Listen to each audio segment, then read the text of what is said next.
bands. Pose with the pose with the pose with the bands. Pose with the pose with the pose with the bands. Pose with the bands. Pose with the bands.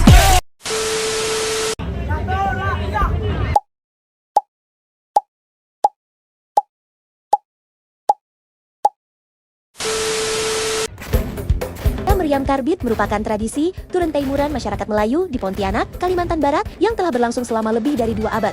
Tradisi ini menggunakan meriam rakyat yang memanfaatkan ledakan gas asetilena dari reaksi kimia antara kalsium karbida dan air sehingga menghasilkan dentuman keras yang mengguncang tepian Sungai Kapuas. Secara historis, tradisi ini tidak dapat dipisahkan dari berdirinya kota Pontianak oleh Sultan Syarif Abdurrahman Al-Qadri pada tahun ke-1771. Legenda yang paling populer menyebutkan bahwa dentuman meriam digunakan untuk mengusir hantu kuntilanak yang mengganggu rombongan Sultan saat membuka lahan di hutan. Versi lain menyatakan bahwa suara meriam berfungsi sebagai penanda lokasi pembangunan 3 tempat penting, yaitu makam, sultan, masjid jami, dan istana Kadriyah yang menjadi cikal bakal kota ini. Pada masa Kesultanan Kadriyah, meriam juga berfungsi sebagai sistem peringatan dini terhadap serangan bajak laut dan sebagai penanda waktu salat, terutama waktu maghrib, untuk berbuka puasa, sebelum masjid memiliki pengeras suara. Proses pembuatan meriam karbit dilakukan secara gotong royong oleh warga setempat yang mencerminkan nilai solidaritas sosial yang kuat dalam budaya Melayu. Bahan utamanya adalah batang kayu besar dari jenis kayu laban, bengkirai, kelapa, atau durian dengan panjang mencapai 4 hingga 7 meter dan diameter antara 30 hingga 100 cm. Kayu tersebut dilubangi sepanjang sumbu menggunakan pahat manual. Lalu badan meriam diikat dengan rotan atau tali baja agar tidak pecah saat terjadi ledakan.